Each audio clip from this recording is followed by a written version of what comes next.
Eu tenho um Deus que não vai deixar essa luta me matar, o desespero me tomar. Por mais pressão que seja a situação, o controle ainda está na palma de suas mãos. Eu tenho um Deus que não vai deixar essa luta me matar, o desespero me tomar. Por mais pressão que seja a situação, o controle ainda está na palma de suas mãos.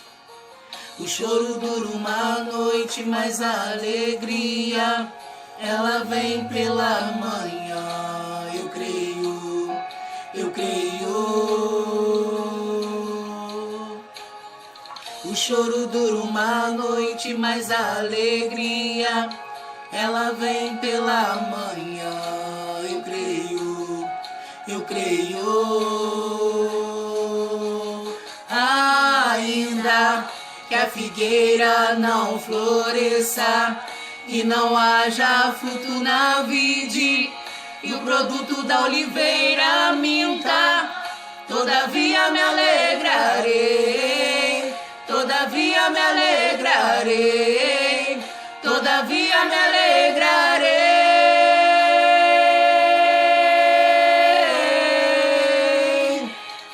Ainda que a figueira não floresça e não haja fruto na vide, e o produto da oliveira minta, todavia me alegrarei, todavia me alegrarei, todavia me alegrarei.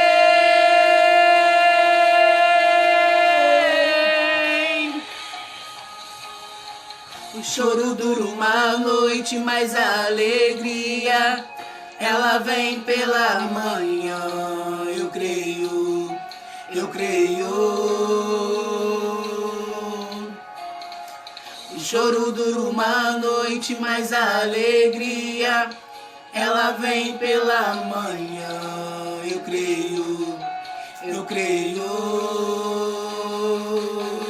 Ainda que a figueira não floresça, que não haja fruto na vide, que o produto da oliveira minta, todavia me alegrarei, todavia me alegrarei, todavia me alegrarei.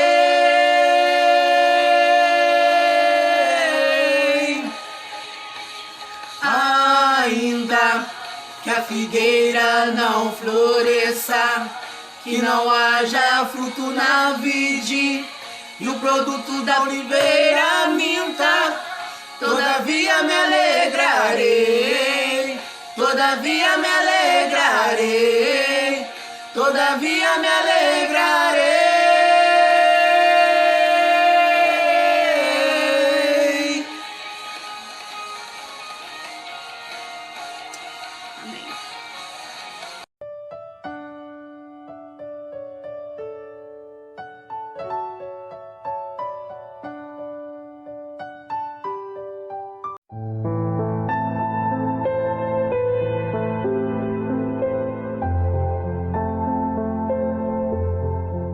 Quando você ouve falar sobre o céu, você consegue imaginar que Deus o criou para você? A Bíblia conta que Deus fez o homem e a mulher para viverem em plena comunhão com Ele. Mas um dia, Adão e Eva desobedeceram ao Senhor e o pecado entrou no mundo, causando a morte física e espiritual. A partir disso, todo ser humano já nasce contaminado com o pecado e por isso não pode ter acesso a Deus, pois Ele é santo. Mas a Bíblia também nos dá uma ótima notícia, ao afirmar que Deus nos amou muito, que Ele não aceitou que vivêssemos longe dele para sempre. Veja o que está escrito: porque Deus amou o mundo de tal maneira que deu seu Filho unigênito, para que todo aquele que nele crê não pereça, mas tenha vida eterna. Deus enviou Jesus à terra com o propósito de morrer na cruz pelos nossos pecados e nos reconciliar com Ele. Então Cristo viveu entre nós, passou pelas mesmas lutas e tentações, mas não pecou. E quando todos achavam que a morte o tinha derrotado, Deus o ressuscitou e fez dele o único meio de salvação. Por isso, se você quer morar no céu, você precisa se arrepender dos seus pecados e crer que Jesus ressuscitou dentre os mortos. Como eu disse, desde que o pecado entrou no mundo, a terra foi contaminada e por isso Jesus foi nos preparar uma nova morada. Aqui tudo é passageiro e por isso não podemos viver de forma inconsequente, como se nunca fôssemos morrer. A vida é uma só e existe uma eternidade nos esperando. Por isso devemos escolher onde viveremos todo esse tempo, no céu ou no inferno. A escolha é de cada um de nós. Se você parar de respirar hoje, você tem certeza de que irá para o céu? Se não, você pode ter essa certeza agora mesmo. Creia que Jesus morreu pelos seus pecados e ressuscitou ao terceiro dia para te dar a salvação. Só assim você estará livre do inferno. A salvação é um presente gratuito de Deus, pois você nunca poderá morar no céu através de suas boas obras, mas somente pela sua fé. Veja o que a Bíblia diz: vocês são salvos pela graça, por meio da fé, e isso não vem de vocês, é dom de Deus, não por obras, para que ninguém se glorie. Então, se você crê que Jesus morreu pelos seus pecados e ressuscitou, e quer que Ele guie a sua vida a partir de hoje, faça essa oração junto comigo. Jesus, eu preciso do Senhor na minha vida. Eu reconheço que sou pecador e peço que me perdoe. Obrigado por morrer na cruz em meu lugar. Eu creio que Tu és o Filho de Deus que ressuscitou dentre os mortos e que está vivo hoje. Por isso eu abro o meu coração e Te recebo como meu único Senhor e Salvador. Obrigado por me perdoar e me dar a vida eterna. A partir de hoje, eu quero que dirija a minha vida e faça de mim a pessoa que o Senhor quer que eu seja. Em nome de Jesus, amém. Se você orou com sinceridade, a Bíblia diz que você nasceu de novo espiritualmente e agora se tornou filho de Deus. Agora, para aprofundar essa relação, você deve ler a Bíblia para conhecer melhor a Jesus, contar às outras pessoas a respeito dele, buscar a Deus em oração todos os dias, ter comunhão com outros cristãos e dar um bom testemunho da sua mudança de vida. Deus te abençoe.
explicar, mais perto quero estar, mais perto quero estar, meu Deus de ti. E quando a morte enfim me vier chamar, com serafins dos céus irei morar. Então me alegrarei perto de ti, meu Rei, perto de ti, meu Rei, meu Deus de ti.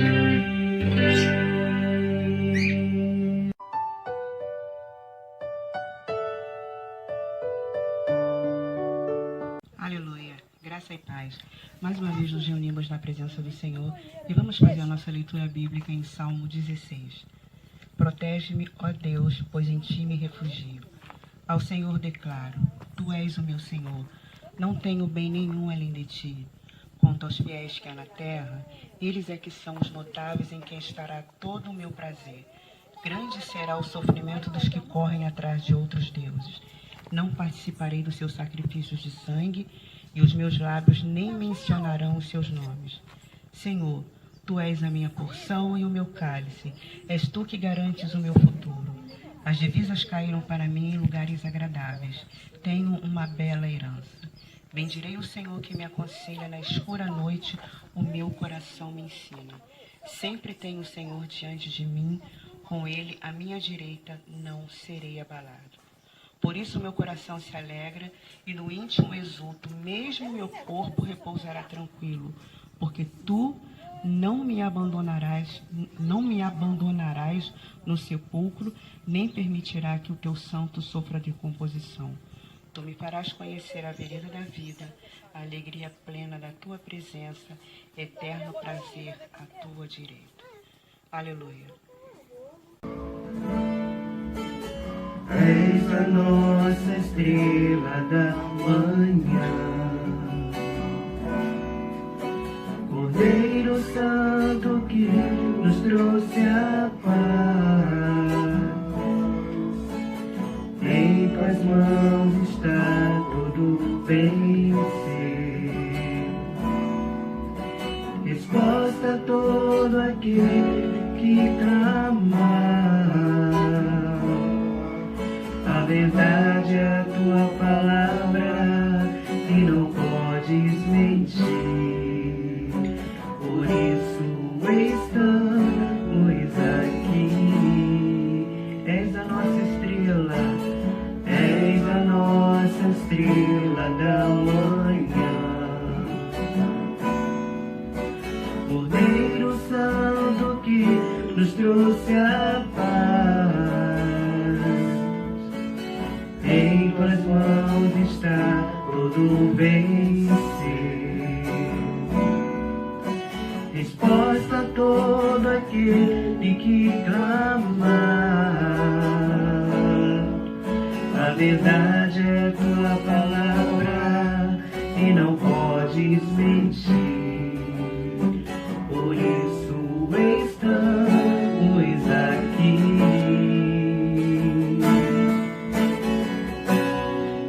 Louvamos, ó Senhor, pelo seu imenso amor.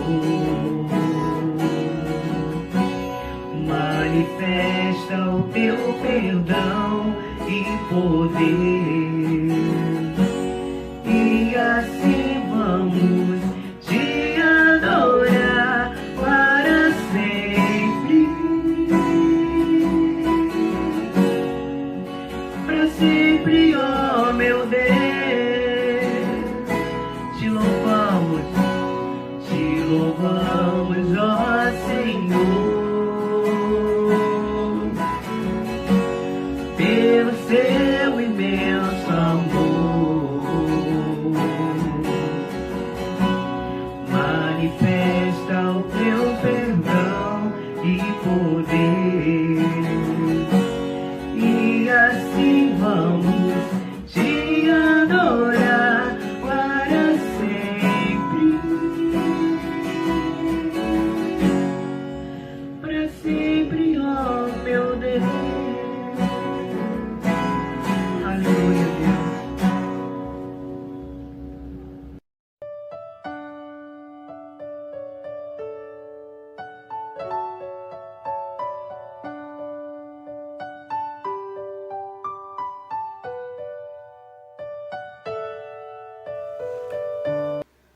Graça e paz, queridos irmãos, boa noite a todos, com grande alegria, porque esse é o dia que o Senhor nos fez, e a palavra de Deus diz que nós devemos nos alegrar e nos regozijar nele.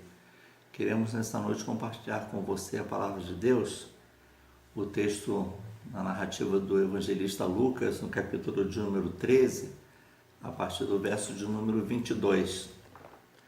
Diz assim a palavra de Deus, Lucas 13, a partir do verso 22. E percorria as cidades e aldeias, ensinando e caminhando para Jerusalém. E disse um: Senhor, são poucos os que se salvam? E ele lhe respondeu: Porfiai por entrar pela porta estreita, porque eu vos digo que muitos procurarão entrar por ela e não poderão. Quando o pai de família se levantar, fechar a porta e começar a desabater de fora, e a porta já fechada, e você começar a gritar dizendo: Senhor, Senhor, abre-nos, e respondendo vos disser: não sei de onde vós sois. Então começardes a dizer: tenho comido e bebido na tua presença, e tu tens ensinado em nossas ruas. E ele vos responderá: digo-vos que não sei de onde vós sois. Apartai-vos de mim, vós todos que praticais a iniquidade. E ali haverá choro e ranger de dentes, quando virdes Abraão, Isaque e Jacó, e todos os profetas no reino de Deus, e vós lançados fora. E virão do Oriente e do Ocidente, do Norte e do Sul, e assentar-se-ão à mesa do reino de Deus. E eis que os derradeiros há de ser os primeiros, e os primeiros serão os derradeiros. Ainda existe uma cruz pra você carregar. Não se deixe enganar. A porta é estreita, o caminho é árduo pra você trilhar. Não se deixe enganar. Ainda existe uma cruz, ainda existe um preço a pagar. Deus, nós oramos nesse momento em nome de Jesus, para que a tua palavra, Senhor, ora lida, possa encontrar nos corações um lugar muito especial. Fala-nos, ó Deus, usa-nos, ó Deus, tão somente como instrumento da oração que te fazemos. Amém. O texto que acabamos de ler, logo no seu primeiro versículo, a gente vê o evangelista narrando exatamente o que Jesus estava fazendo durante aquele período. E o texto diz que ele percorria as cidades, em algumas versões diz cidades e vilarejos, e com uma missão, com um propósito: ensinar. E esse ensino que Jesus praticava durante seu ministério influenciou, transformou e fez com que muitas pessoas tivessem tido a oportunidade de experimentar uma mudança na sua vida. E o texto que a gente acabou de ler diz que Jesus ele estava fazendo isso no momento em que ele estava indo em direção a Jerusalém. E aqueles que conhecem a história de Jesus sabem que o ápice do seu ministério estava em Jerusalém, no momento em que ele iria passar por todo o sacrifício, todo o martírio, ele iria ser preso, seria morto, seria crucificado, passaria por todas aquelas humilhações. Mas aí, voltando ao texto, o texto diz que Jesus fazia isso enquanto caminhava para Jerusalém. Ele ensinava. E esse ensino de Jesus nos traz algo muito importante, que mostra exatamente que quem sabe para onde vai e o tempo que tem, aproveita bem o caminho. Era isso que Jesus estava fazendo. Jesus sabia para onde ele deveria ir. Jesus também sabia que havia um tempo determinado e que essas coisas iriam se cumprir. Então Jesus precisava aproveitar bem toda a trajetória, ou todo o caminho que ele haveria de percorrer até chegar a Jerusalém. E nesse momento, querido, eu quero compartilhar com você exatamente isso. Você sabe para onde você vai? Você sabe quanto tempo você tem? Você tem aproveitado bem o caminho? Ou seja, você tem aproveitado bem os dias, a sua vida? Jesus estava a caminho de Jerusalém. Jesus conhecia o propósito pela qual a sua existência ou a razão da sua vida, assim também como Jesus sabia exatamente o que precisava ser feito. E você? O texto que a gente acabou de ler, no momento em que Jesus ele está ali junto com os seus discípulos, um deles pergunta: Senhor, são poucos aqueles que hão de ser salvos? Nos nossos dias temos observado que há uma grande preocupação em relação à salvação. A pergunta que muitos têm feito exatamente o que fazer para ser salvo? A Bíblia conta a história de um rapaz que chegou para Jesus e disse: olha, bom mestre, o que irei eu de fazer de bom para herdar a vida eterna? Então a vida eterna, queridos, para muitos tem sido um alvo ou um desejo, algo que muitos querem. Mas a pergunta que a gente tem feito é exatamente o que fazer. Essa tem sido a preocupação de muitos, o que fazer para herdar a vida eterna. Há uma preocupação no que fazer, há uma preocupação em quem vão ser os salvos, e também há uma outra que deveria ser a principal, e é essa pergunta que cada um de nós deveríamos fazer: quantos são aqueles que vão perecer? Hoje a gente tem sido bombardeado com algumas informações, principalmente em relação a essa pandemia, e um dos grandes questionamentos que eu mesmo fazia era, o relatório era sempre apresentado, o número de infectados e o número de óbitos, e os curados. A minha preocupação era saber, em relação àqueles que estavam sendo infectados, quantos eram aqueles que estavam sendo curados. E tem sido também, em relação à salvação, às vezes uma pergunta que a gente sempre faz: quantos são aqueles que estão sendo salvos? Mas, na verdade, deveria haver uma preocupação da nossa parte em relação àqueles que estão perecendo, daqueles que estão nesse momento partindo sem nenhuma esperança ou sem ter tido uma oportunidade de aceitar a Jesus Cristo como Senhor e Salvador da sua vida. Então, são poucos aqueles que são salvos? Se são poucos aqueles que são salvos, talvez sejam muitos aqueles que estão se perdendo. Então, queridos, eu quero levá-los então a pensar nesse instante. São poucos aqueles que estão sendo salvos? O texto que a gente acabou de ler, a gente vê Jesus Cristo ele olhando para o seu discípulo e respondendo essa pergunta. Ele diz: olha, porfiai, ou seja, se esforçai, lutai, por entrar pela porta estreita. Então, queridos, eu gostaria de levá-los então a pensar que existe uma porta, e essa porta estreita ela é um aferidor de santidade. É ela que vai determinar exatamente a condição em que nós nos encontramos. Quando eu estava pensando, estava meditando nesse texto, me veio à memória de um momento na infância, quando a gente ia ao zoológico e chegando lá na Quinta da Boa Vista, ao lado da passagem ali de entrada ao zoológico tinha uma portazinha, com uma réguazinha, e as crianças que tinham direito à gratuidade, elas não podiam passar de 1 metro de altura. Então elas tinham que passar por ali sem se inclinar, sem abaixar, e elas tinham que passar em pezinho ali. Elas passando por ali, elas tinham direito à gratuidade. E em determinado momento a gente viu uma criança que passava um pouquinho daquela régua de medir, e aquela criança deu só uma curvadinha no joelho e passou. Não é?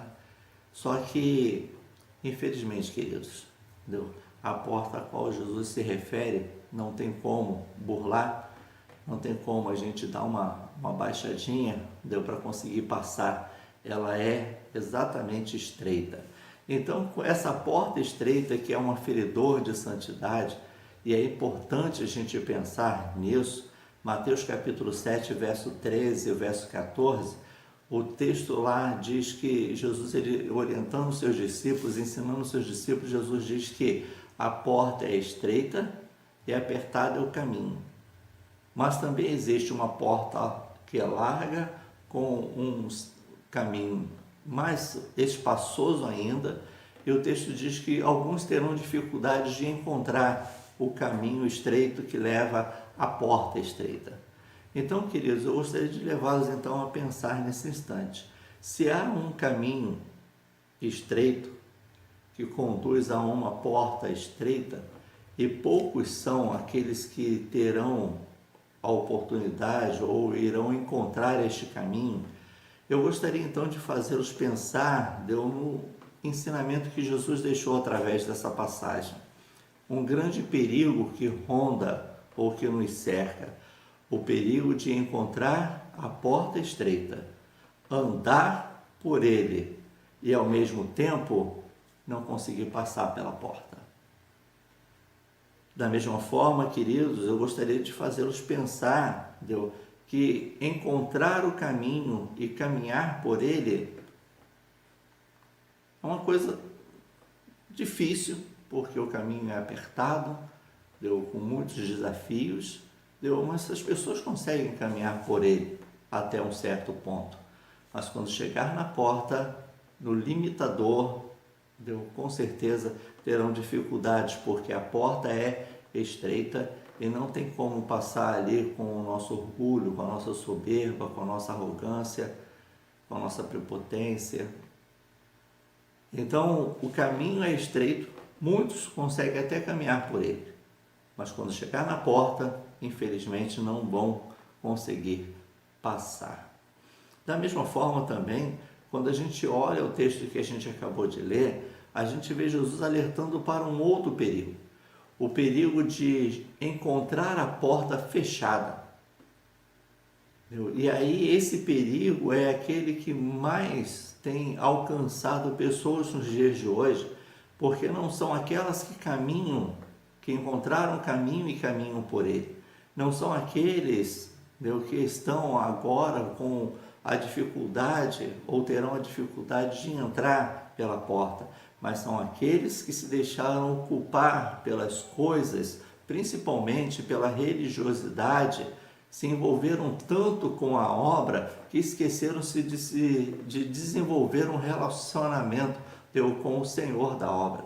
Então este perigo é o perigo daqueles que se ocuparam tanto e que na hora que se depararam com a porta estava fechada porque deixaram a decisão de se envolver, de se relacionar com o Senhor muito depois. E quando chegou lá, a porta estava fechada. E o texto que a gente acabou de ler diz que essas pessoas irão bater, irão pedir, irão suplicar para que a porta seja aberta. E infelizmente, a porta, uma vez fechada, não poderá ser mais aberta. Eu lembro de um momento em que eu tive a experiência de ver isso acontecendo.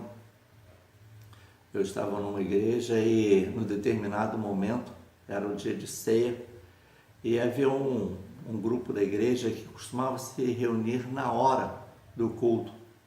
E isso era na parte da manhã, e o pastor, ministrando a ceia, distribuiu os elementos, e os elementos já haviam sido distribuídos e ele já estava dando continuidade à ministração da ceia quando aquele grupo entrou.